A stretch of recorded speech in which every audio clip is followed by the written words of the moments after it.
दोस्तों आज के इस वीडियो में हम देखने वाले हैं कक्षा 12वीं अर्थशास्त्र इकोनॉमिक्स विषय का त्रैमासिक परीक्षा के लिए अति महत्वपूर्ण प्रश्न। ओके, त्रैमासिक परीक्षा दोस्तों आपकी 28 अगस्त से स्टार्ट होने वाली है। टाइम टेबल भी दोस्तों आपका जारी हो चुका है और मैंने आपको पहले ही बता दिया है। ओके, इसलिए मैं क्रम से आपको फास्ट ही इंपॉर्टेंट क्वेश्चन बताते जा रहा हूँ सभी विषय के। इससे पहले आपको क्लास 12 के Hindi, English, history, political, geography subject के इंपॉर्टेंट बताए हैं। ओके, तो क्रम से दोस्तों अगर आप देखना चाहते हैं वीडियो तो आप प्लेलिस्ट के सेक्शन पर जाकर आप देख सकते हैं। दोस्तों एक ही वीडियो में हम 2 अंकी वाले, 3 अंकी वाले, 4 अंकी वाले अति महत्वपूर्ण प्रश्न कवर करेंगे इकोनॉमिक सब्जेक्ट के त्रैमासिक परीक्षा के लिए। ओके, तो सबसे पहले दोस्तों हम देखने वाले हैं 2 अंकी वाले अति महत्वपूर्ण प्रश्न। पहला क्वेश्चन है, व्यष्टि अर्थशास्त्र से आप क्या समझते हैं या व्यष्टि अर्थशास्त्र से क्या सह है। ओके, अभी दोस्तों हम बात करें तो आपकी 2 पुस्तक चलती हैं इकोनॉमिक्स में, एक आपकी व्यष्टि अर्थशास्त्र, दूसरी होती है आपकी समष्टि अर्थशास्त्र। तो अभी आप दोस्तों जो कि पहली पुस्तक है व्यष्टि अर्थशास्त्र, उसी से क्रम से आपके दोस्तों 5 अध्याय आने हैं, उन्हीं का सिलेबस यहाँ कवर किया गया है। दूसरा क्वेश्चन है, व्यष्टि अर्थशास्त्र की कोई एक परिभाषा लिखिए। ओके, अब कोई एक आपको परिभाषा लिखनी है तो कोई अर्थशास्त्री के अनुसार आपको क्या है व्यष्टि अर्थशास्त्र की आपको परिभाषा बतानी पड़ेगी। जैसे उत्पादन संभावना वक्र क्या है, उत्पत्ति ह्रास नियम की परिभाषा लिखिए। नेक्स्ट है, सीमांत लागत और औसत लागत में अंतर लिखिए। उच्चतम निर्धारित कीमत किसे कहते हैं, संतुलन की कीमत का अर्थ लिखिए। बाजार संतुलन से क्या सह है। जितने क्वेश्चन बता रहा हूँ सभी आप तैयार कर लीजिएगा।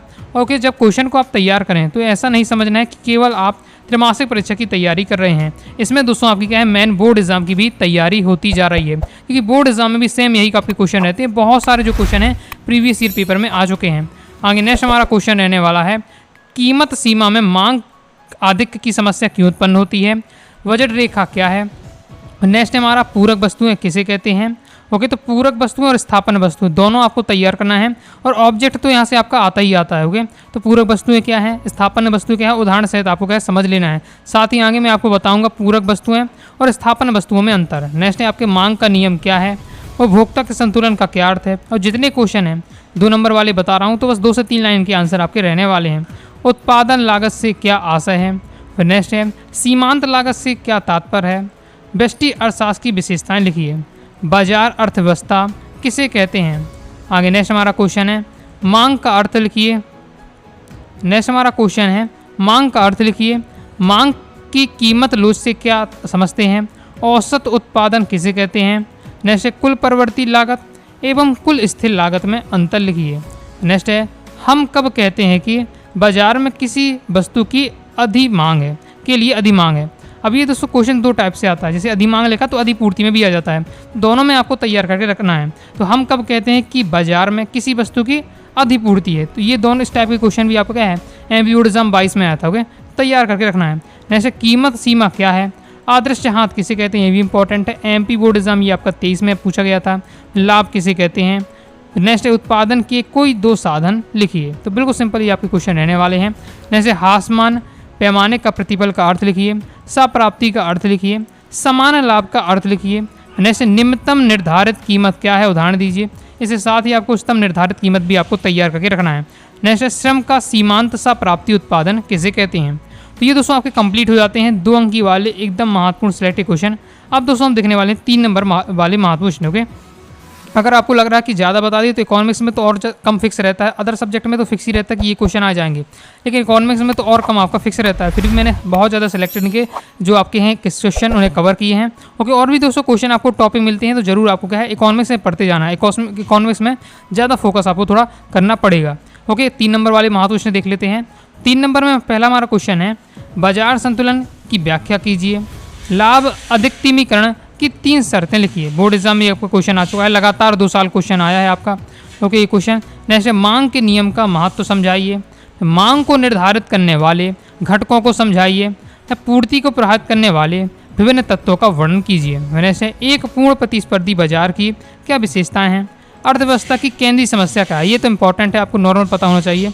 अभी क्वेश्चन 2 नंबर 3 नंबर और लॉन्ग तक में भी आ जाता है, अर्थव्यवस्था की केंद्रीय समस्या। ओके, नेक्स्ट देख लेते हैं। नेक्स्ट हमारा क्वेश्चन रहने वाला है, सकारात्मक आर्थिक विश्लेषण से क्या आशय है। उत्पादन संभावना वक्र की व्याख्या कीजिए। नेक्स्ट है, कुल उपयोगिता और सीमांत उपयोगिता में 3 संबंध लिखिए। नेक्स्ट है, वस्तु की पूर्ति को प्रभावित करने वाले कारक लिखिए। नेक्स्ट है, व्यष्टि अर्थशास्त्र और समष्टि अर्थशास्त्र में अंतर लिखिए। ओके, इसके बाद नेक्स्ट हमारा क्वेश्चन रहने वाला है, केंद्रीकृत योजनाबद्ध अर्थव्यवस्था तथा बाजार अर्थव्यवस्था में अंतर लिखिए। बहुत सारे जो क्वेश्चन यहाँ से आपके बोर्ड एग्जाम में आ चुके हैं। ओके, तो सभी आपको यहाँ तैयार करके रखना है। मेन तो आपके यहाँ बोर्ड एग्जाम की भी तैयारी होती जा रही है और एमपी बोर्ड ने बोर्ड एग्जाम का टाइम टेबल भी आपका जारी कर दिया है। ओके, 7 फरवरी से आपकी क्या है बोर्ड एग्जाम स्टार्ट होने वाली हैं। नेक्स्ट है सीमांत उपयोगिता हास नियम क्या है लिखिए। मांग के नियम की विशेषता लिखिए। हर साल पेपर में मांग से संबंधित क्वेश्चन जरूर आता है, तो मांग से संबंधित, मांग के नियम से संबंधित या मांग से संबंधित आपके 4-5 क्वेश्चन है तैयार करके रखने से। मांग के नियम की विशेषताएं, मांग के नियम का महत्व, मांग को निर्धारित करने वाले घटक हुए। तो आगे नेक्स्ट हमारा क्वेश्चन है निम्न स्तरीय वस्तुएं किसे कहते हैं, उदाहरण सहित आपको बताना, कोई 3 आपको इससे उदाहरण भी देना है। आगे नेक्स्ट देख लेते हैं। नेक्स्ट हमारा क्वेश्चन है कि एक ऐसे बाजार को लीजिए जहाँ केवल 2 उपभोक्ता हैं, तो मान लीजिए कि वस्तु की उनकी मांग इस प्रकार से, तो यहाँ बताया जा रहा है ओके कि आपके 2 उपभोक्ता हैं D1 D2, तो उनका दिया हुआ मांग इस प्रकार से है। तो वस्तु के लिए हमें क्या है बाजार मांग की गणना करना है। ओके, ये बोर्ड एग्जाम में क्वेश्चन आपका आ चुका है। जैसे फर्मों की एक स्थिर संख्या होने पर पूर्ण प्रतिस्पर्धी बाजार में कीमत का निर्धारण किस प्रकार होता है, इसकी आपको क्या व्याख्या करनी है। तो ये दोस्तों हमारे हो जाते हैं 3 अंकी वाले अति महत्वपूर्ण प्रश्न।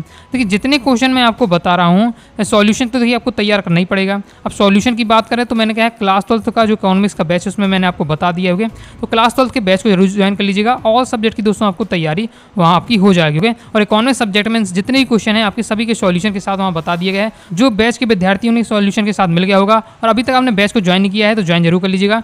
90 39 53 44 89 इस दिए व्हाट्सएप में मैसेज करके आपके बैच को जरूर ज्वाइन करके रखिएगा। आगे दोस्तों हम देख लेते हैं 4 अंकी वाले महत्वपूर्ण प्रश्न। तो 4 नंबर में पहला दोस्तों हमारा क्वेश्चन है मांग के नियम के अपवादों को समझाइए। इसके बाद नेक्स्ट हमारा क्वेश्चन है मांग की लोच के प्रकारों का वर्णन कीजिए। मांग की लोच को प्रभावित या निर्धारित करने वाले तत्वों की विवेचना कीजिए। ओके, अब मांग की लोच को निर्धारित करें या प्रभावित करें, जो तत्व रहने वाले हैं वही आपके रहने वाले होंगे। नेक्स्ट है उपयोगिता की विशेषताएं लिखिए। कुल उत्पादन, सीमांत उत्पाद और औसत उत्पाद में आपको संबंध स्पष्ट करना है। और नेक्स्ट हमारा क्वेश्चन है स्थिर तथा परिवर्तनशाली लागतों में अंतर लिखिए। लागत वक्र आकृति के क्यों होती है, बहुत ज़्यादा महत्वपूर्ण क्वेश्चन है। नेक्स्ट है उत्पादन फलन की अवधारणा को समझाइए। आगे देख लेते हैं। और दोस्तों जो भी मैं क्वेश्चन आपको बता रहा हूँ कि पीडीएफ डाउनलोड करना चाहते हैं अपनी वेबसाइट anuagasaidiclasses.com से आप प्राप्त कर सकते हैं। गूगल पर जाइएगा, सर्च करिए अनुरागा क्लासेस, सबसे पहले आपको वेबसाइट मिलेगी, वहाँ से आप जाकर देख लीजिएगा। आपको सही विषय की आपके इंपॉर्टेंट क्वेश्चन, इसके साथ ही आपका पूरा सिलेबस डाल दिया गया है त्रैमासिक परीक्षा का, और इसके साथ ही आपका मेन बोर्ड एग्जाम का time table, main board exam का आपका सिलेबस ब्लूप्रिंट की पीडीएफ भी आपको वहाँ देखने को मिल जाएगी। नेक्स्ट है पूर्णतया लोचदार मांग एवं पूर्णतया बेलोचदार मांग को संक्षेप में समझाइए। स्थापन्न वस्तुएं एवं पूरक वस्तुओं में अंतर लिखिए। बहुत ज़्यादा ये महत्वपूर्ण रहने वाला। ऑब्जेक्ट तो आपका स्थापन या पूरक वस्तुओं से संबंधित आता ही है। ओके, नेक्स्ट अनधिमान वक्रों, जिन्हें कि हम तटस्था वक्र भी कहते हैं, तो इनकी आपको प्रमुख विशेषता बतानी है। तो पेपर में हो सकता है आपके तटस्था वक्रों की विशेषताएं लिखिए या अनधिमान वक्रों की विशेषताएं लिखिए। फिर नेक्स्ट है मांग के नियम के रेखा चित्र की सहायता से आपको व्याख्या करनी है। नेक्स्ट हमारा क्वेश्चन रहने वाला है कीमत लोच की गणना वाला, जो कि क्या है लगातार 2 साल आपका बोर्ड एग्जाम में क्वेश्चन आया है। एक वस्तु की मांग पर विचार करें। 5 रुपये की कीमत पर इस वस्तु की 15 इकाइयों की मांग है। मान लीजिए वस्तु की कीमत बढ़कर 7 रुपये हो जाती है, तो परिणाम स्वरूप मात्रा गिरकर 12 इकाई हो जाती है। कीमत लोच की गणना करनी हो, सबसे आसान रहता है। 4 नंबर में क्वेश्चन है। ओके, और एक फॉर्मूला लगाएंगे, आप वैल्यू रखेंगे, तुरंत आपका आंसर आ जाएगा। ओके, तो ये तो लगता है कि 2 नंबर में होना चाहिए, लेकिन ये आपका क्वेश्चन बोर्ड एग्जाम में 4 नंबर का आता है। ओके, तो अच्छे से इसे भी आपको एक बार सीख के रखना है। तो इस प्रकार से दोस्तों मैंने आपको 2 अंकी वाले, 3 अंकी वाले, 4 अंकी वाले ओके जितने महत्वपूर्ण थे बता दिए हैं। और भी क्वेश्चन आपको मिल सकते हैं इकोनॉमिक्स में, और भी बहुत से क्वेश्चन बन सकते हैं। ओके, पहले जितने मैंने बताए हैं ये तो आपको एकदम सिलेक्टेड रहने वाले, तो इनको एक भी आपको नहीं छोड़ना, सभी तैयार कर लीजिएगा। फिर समय रहता है तो आप और अपने से भी तैयारी कर सकते हैं। ओके, और अपने से और क्या है और टॉपिक को पढ़ते रहिएगा और चीज़ों को क्या है समझते रहिएगा। तो आई होप दोस्तों आपको वीडियो पसंद आएगी। वीडियो पसंद आए लाइक करके सब्सक्राइब जरूर कर दीजिएगा। इसके साथ ही टेलीग्राम चैनल और व्हाट्सएप चैनल को जरूर ज्वाइन कर लीजिएगा। और यदि आप दोस्तों चाहते हैं कि मैं यूट्यूब पर सभी क्वेश्चन के सॉल्यूशन बता दूं तो दोस्तों कमेंट बॉक्स में आप जरूर बताइएगा। ओके, तो मिलते हैं नेक्स्ट वीडियो में, तब तक के लिए बाय बाय।